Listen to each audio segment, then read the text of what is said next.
Well, because I'm wanting to get going. The sooner we get going, the sooner we'll get there. Did you like the drone shot, Brian, that they did? Did you see the opening drone Yeah, shot? that was incredible. And they also did it, of course, the next night at the pay-per-view. Is that something that's exclusive, not exclusive, but something that that building regularly does for big events? Or is this something that WWE is going to start doing at all their different venues? I don't, well, It's really cool. Really, really cool. I would have to think that for the first time doing it there, somebody came up with the idea. Maybe there was somebody there that was a master manipulator of the drones. But I think it was the same shot the second night, though, wasn't it? Oh, was it? I didn't even notice. I thought it was Well, for that they night. took the exact same route, and I guess there's not Oh. many places, different ways they could get in there with that Yeah, thing. But There's it only was so much airspace to get in there. yes, and then they had to call NASA and the whole 9 yards. But if for the people who don't know what we're talking about, they did a drone shot where they started out in front of the arena and then it climbed the stairs, went in the front door, past the ticketing facilities, and foosh, and all the way through into the arena. And boy, it was impressive. But the thing that I liked about not only this SmackDown episode, but then the following night's Backlash, is because it looked like a wrestling show again, instead of the set of a giant, I don't know, Nickelodeon obstacle course fucking show or something that they built for television. With the small entrance, because they had 17, 18,000 people, whatever, in the building. So they made a small entranceway. You still couldn't get to the guys and clock them in the side of the head. They had, the walkway to the ring, but they didn't have half the arena taken up by this massive set and all the screens and bullshit. And it looked like a wrestling show again. It looked great. And, they were able to have the screens there, and it was placed in a different kind of way, and it worked fine. No one needs that stage. Yeah, it just, well, they do domestically or in the contiguous United States when they don't fill up the fucking building. Well, that's true. But since these people were there and they wanted to see all that shit, it was great. It looked like a wrestling show because people were up close and it was a full building without a lot of gaga. So I like that part. The first segment on SmackDown, and this was the one obviously March 5th because Backlash was March 6th. Rey Mysterio and the LWO come out, and obviously they're massively over.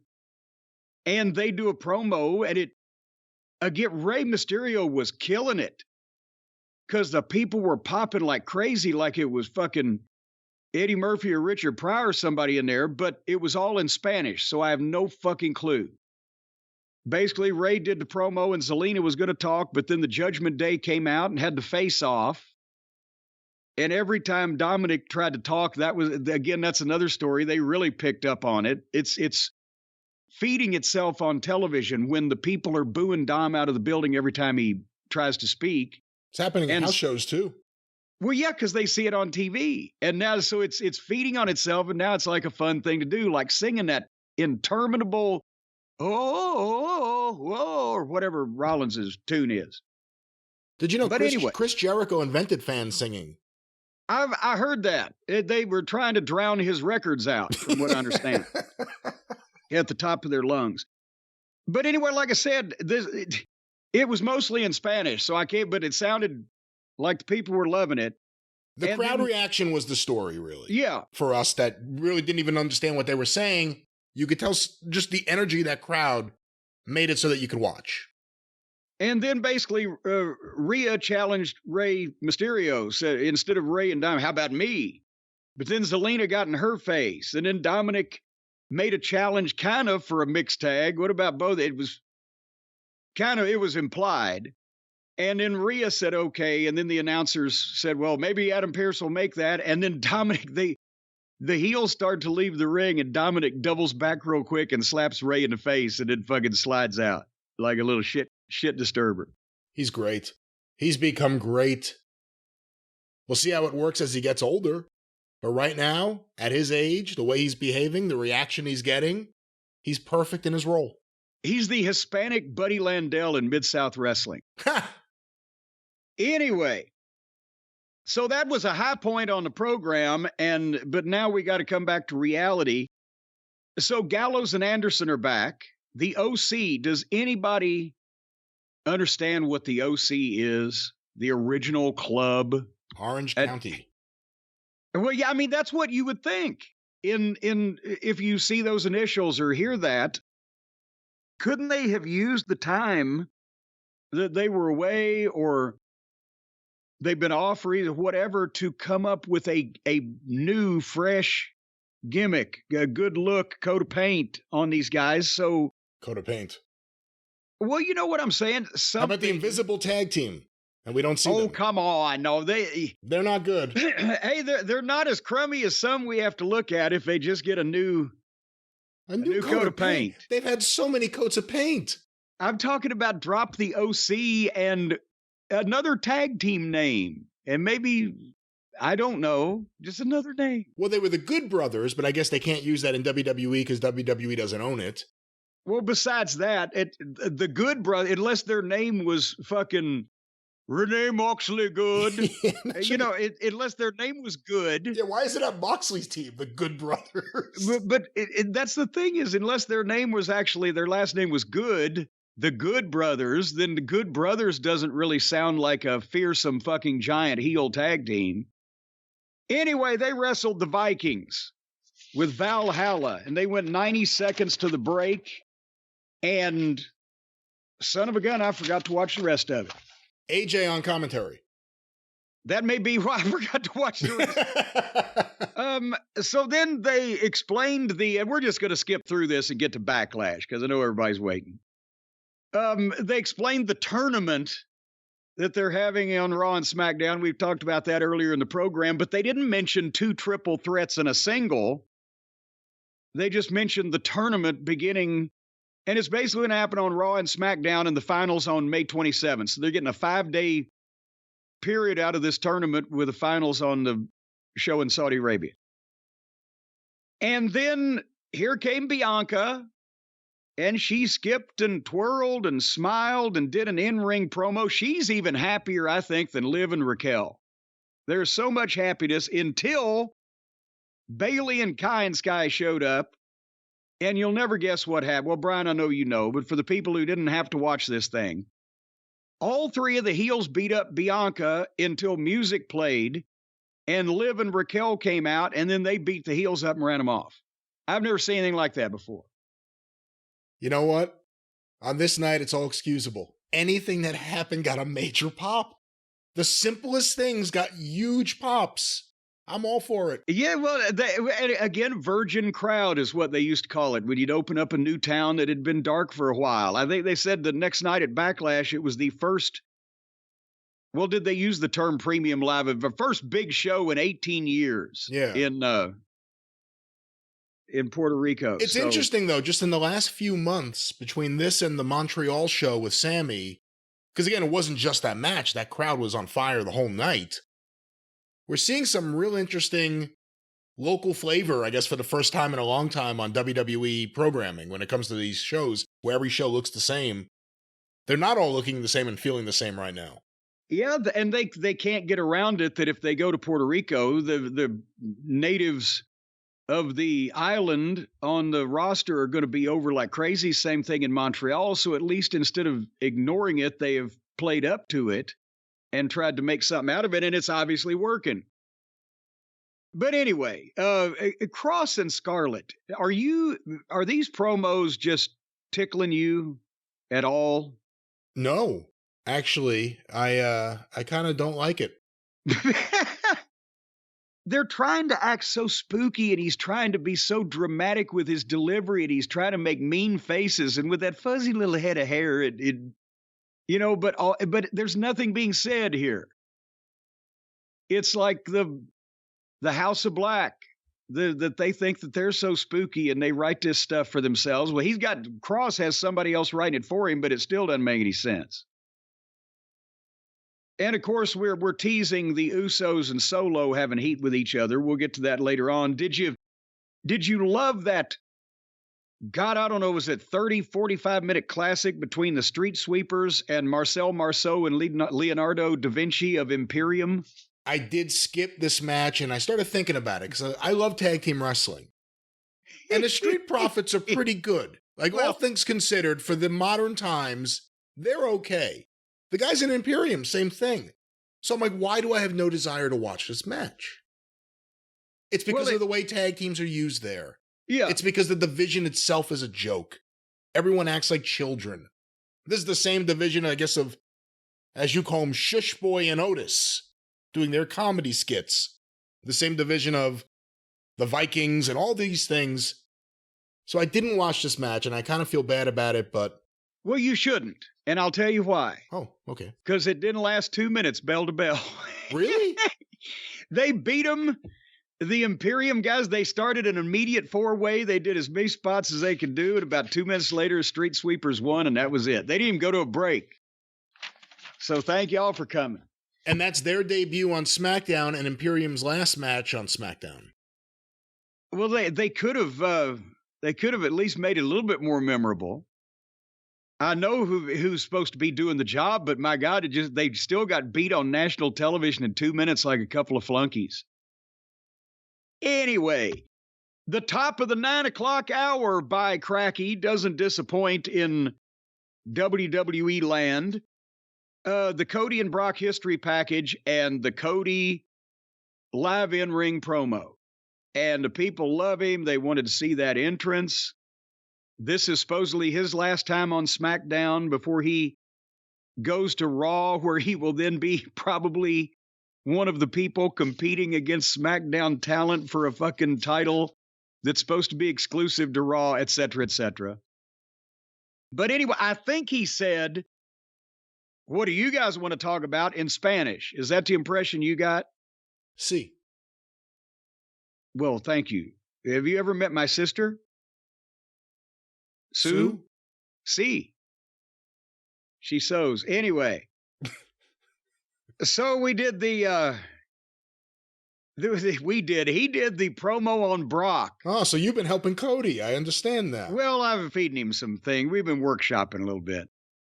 But he put Brock over as the guy, but then Brock was the gatekeeper. He was, trying to keep his spot because now he sees that Cody, the new guy, is coming along. And that's why, Brock picked a fight with him and never explained why. But Cody wound himself up and it was a Dusty go home promo.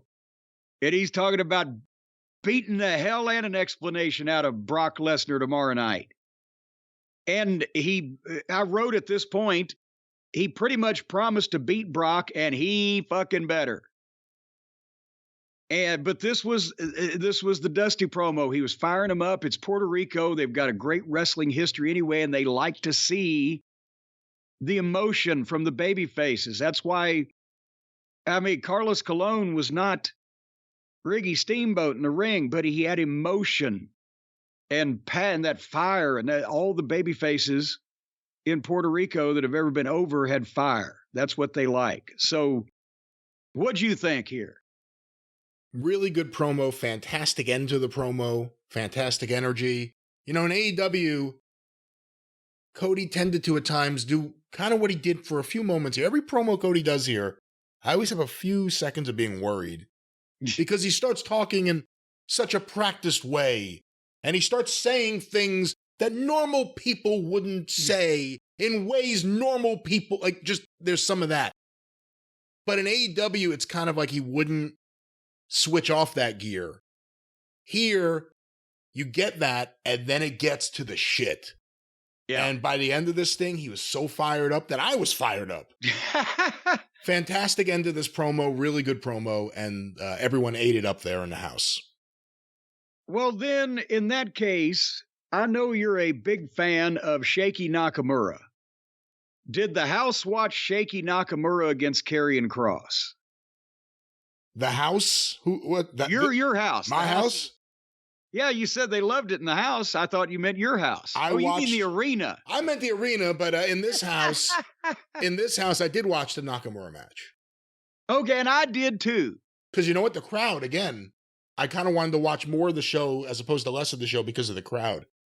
And then that was part of it, but also, I've been less than thrilled with Cross on the promos and etc. And they beat him several times, fairly quick succession, and just kind of blah. But I thought, let's see what's going on. And Nakamura, let's see what's going on. Let's give it a chance. So they started out, they went to the floor, Cross powerbombed him into the post, and they went to a break in 1 minute. Okay, so let's go to the second half on the other side of the break. And I'll say, well, let's just start there and see what I think of them. And son of a gun, they did end up giving them about 4 or 5 minutes when they came back. But, when Cross was getting the heat on Nakamura, after about 30 seconds, they came back from the break. Nakamura came back with the kicks, no big bumps by the heel. Nakamura kind of makes lazy covers. And then to stop the comeback, Scarlett gets up on the apron and Nakamura walks over to her, just stares at her for a second like he's hypnotized, and then turns around and Cross catches him with a suplex, 2 count. They went back and forth, some more false finishes, and then finally Cross hit a belly to back on him, got a 2 count, and then Nakamura pretty much just jumped up and hit 2 kicks and a knee, 1, 2, 3. I don't see, there was nothing rotten about either one of these guys. I'm not seeing, except for, as you said, the crowd was eating up people bending over and farting. I don't see anything rotten. I didn't see anything special here. What about you? I enjoyed it for what it was. Again, the crowd was going ape shit. They went nuts at the finish like it was a big match. And I like Nakamura, or at least traditionally I have, and I want to give him a new... I'm trying, now that he's come back, I'm trying to give him another fresh look again. It hit me watching this. You know, I used to watch him in New Japan, and when he came over to NXT, he got his new music. Fans would sing his music. He'd be out there dancing along with them. Is Rollins the Americanized Nakamura? You know how, like, shows in England would be hits, and then, like, Norman Lee would be like, all right, I'm going to adapt it here to the States. All in the Family. Sanford and Son. Yeah, I mean, a lot of different shows. Steptoe and Son. Do you think that's what it is? Because I was just thinking, I'm watching him dance to the ring. I'm like, man. That might be the flashy outfits and the over-the-top, presentation. And everyone's singing his music. Oh, I'm like, I've heard this before. And instead of having what looks like, I don't know, musculature seizures like Nakamura, he just does the dancing and the twirling and gesticulating. That's right. Well, and we got a match next week on SmackDown.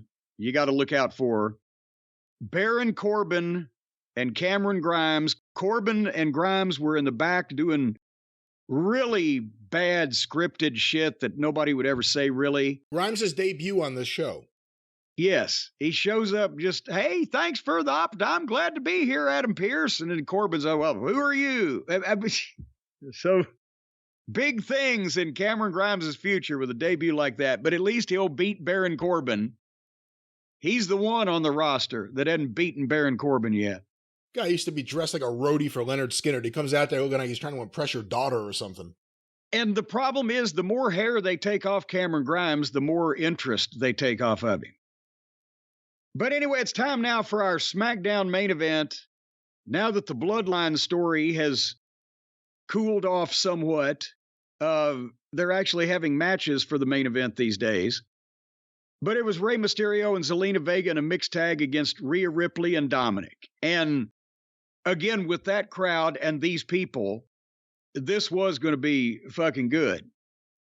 And you got the tease of Zelina and Rhea for the title match the following day. The crowd loves Zelina. And Rey and Dominic did some nice stuff. And then finally, Rhea stops Zelina. Of course, they still have to go to break in 2 minutes, even on something like this. But when they came back, they got a ton of heat on Zelina. And then she, managed to chin buster and drop down and evade and move out of the way so that Rhea, who takes that incredible shoulder through the buckle to the post like a guy, again, is beautiful. And then finally they set up with that they set up the hot tag for Zelina to tag Ray, and boy, were the fans with that, including every time somebody went to do 10 punches or every time the referee was count 1, 2, they were counting in Spanish, obviously, but it was funny, especially on the punches. But what you heard also, you're old enough to remember this, Brian, and anybody can see it on the old video on YouTube or whatever. Remember when the babyface would get the tag, or even in a single match, when the babyface would start making a comeback and punch the heel, the people would go, ooh, ooh, ooh, with every punch. And that it was happening here to some extent. I haven't heard that in so many years. But anyway, they went back and forth. They had a nice finishing sequence, boom, boom, boom. But finally, Dominic goes for the three amigos, which was starting to get big heat. But after the second amigo, Ray trapped Dom's legs and pinned him 1, 2, 3, got a big pop. And then, of course, as soon as that, there has to be heat after. The heels get on Ray. Ray fights back. Here comes Damian Priest in. Now they're mugging Ray, and then they play the music. And here comes Bugs Bunny and the LWO. And the babies go in the air. And the wrestlers all hit the ring and wipe the heels out while Bugs and Priest face off with each other. But then Dominic tries to run at Bugs, and Bugs hits him with the kendo stick instead, and Priest bails out. So just a little tease, but that was enough for these people. I don't know whether, you know, they couldn't have done a little bit more for the television audience. I guess they didn't want Bugs to actually crack Priest just yet. You know, wait till the pay-per-view. But nevertheless, that was a good. Out of this 2-hour program, this was a good 12 minutes of action and entertainment. Yeah, I liked it. Bad Bunny, super over. He's done really well with everything they've done with him.